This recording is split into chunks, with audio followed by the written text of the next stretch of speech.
that celebrations for the ANC's 110th birthday have concluded, does the party have what it takes to fulfill the objectives set out in the January 8th statement?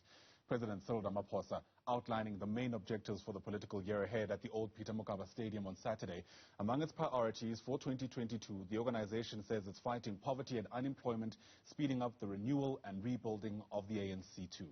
Political analyst Professor Barry Hanyane is our guest this morning as we discuss the ANC's charm offensive in Limpopo, so to speak.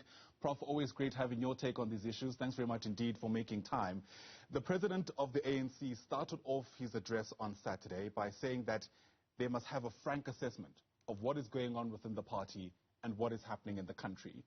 Do you feel that we got that on Saturday? Ayanda, good morning to your viewers. I think it was somewhat of a lackluster presentation.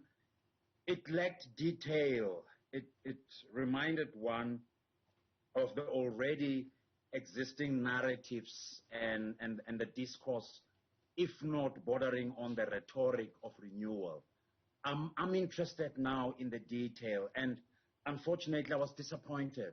I was hoping that given the 27 November 2021 open letter by the Thabo Mbeki Foundation, laying some of the components, focusing more on the four, renewal, the economy, and the other two, that he will then move it forward and say, this is what the ANC is going to do, detail the activities, the timelines, areas of responsibility, incumbents who are likely to champion such a cause.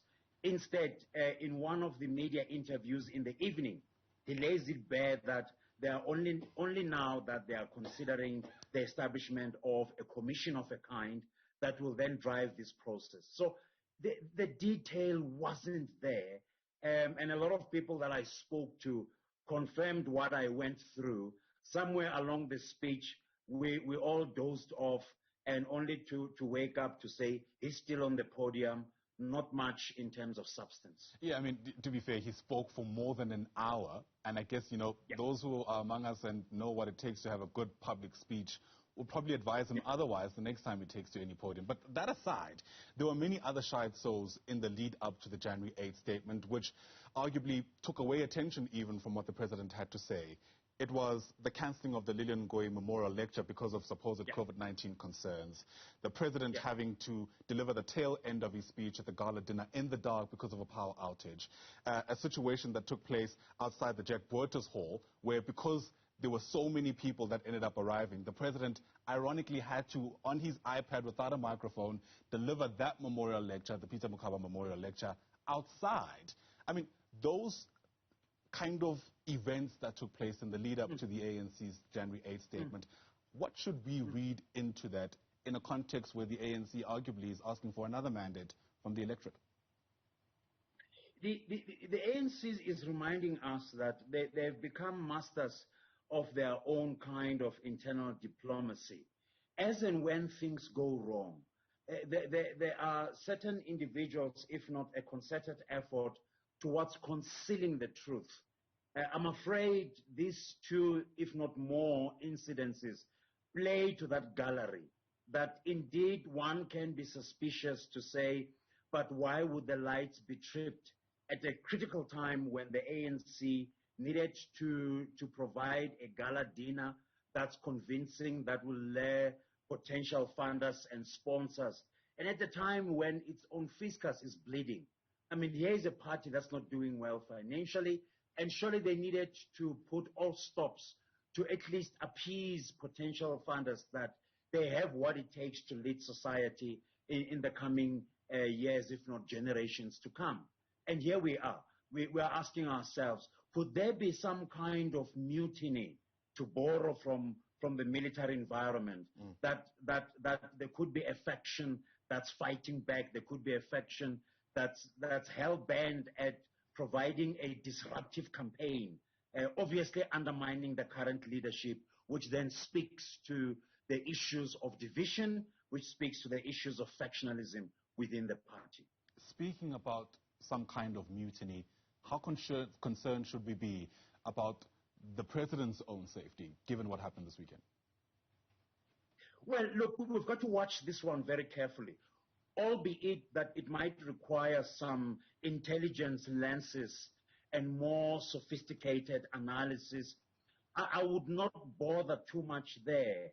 My main concern is, where is this party going forward in taking this country in a position that is more robust, in a condition that allows for what the foundation, the Thabo Mbeki Foundation, insists, that the ANC must drive the process of a developmental state. Does it have capacity to actually provide that leadership? That, for me, is a concern. Going forward, obviously, the NCG later in the year, the conference, will have to reconfigure those fault lines. And who knows, the mutiny might die a natural death. But again, you still have to deal with issues of KZN. You still have to deal with issues of ambition within the party, which, in a sense, it's beginning to show its ugly face. This is a party that now needs allegiance. It needs membership that understands that it is the union of all activists and all members that must drive the integrity, and not raising ambitions on an individual level to gun for positions and be competitive at that level. So the party must come first, and individual ambitions perhaps fourth to none. Speaking about individuals, the president took a lot of time yesterday, even moving away from script actually, to speak about ill discipline within the organization. Yeah. In a stroke of irony, just before he went up onto the podium, Stan Mathabata, who's the chair of the ANC in Limpopo, went on to endorse Ramaphosa to be the next president of the party when the organization goes to its 51st elective conference in December. Post the entire affair, people have come out to say Stan Mathabata himself was ill-disciplined when he said that. I mean, did the ANC, for instance, Ramaphosa himself, miss an opportunity to set an example with a senior official about what they'll do to people who are ill-disciplined, especially when they're on show like they were on Saturday? Yeah. Look, this is the problem with the ANC. Emphasis on personality politics, which in the end result in politics of a cult. It's been there for years. Come election season, within the party, it's about, Ayanda, can you please raise your hand? Ayanda, we are behind you. Why this attitude? Why this arrangement? And yet it's not written on paper that people should not do it.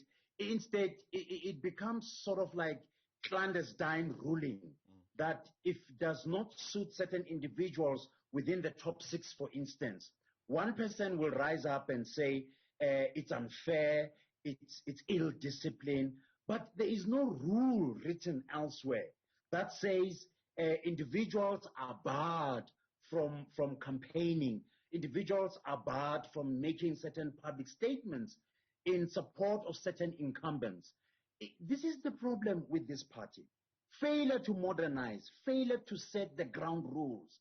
Go back to the campaigning by Cyril Ramaphosa. The reason why you have this unresolved issue of party funding, it's because there are no regulations around that. And for a party that has been in government for 27 years, surely by now, all these gray areas should have been closed to demonstrate to society that here is a party that has intellectual capacity. Here is a party that's serious about managing its own affairs, much to the advantage of development of society. Professor Barry Hanyane, always great getting your take on these issues, sir. Thanks very much indeed, as always, for making time. So.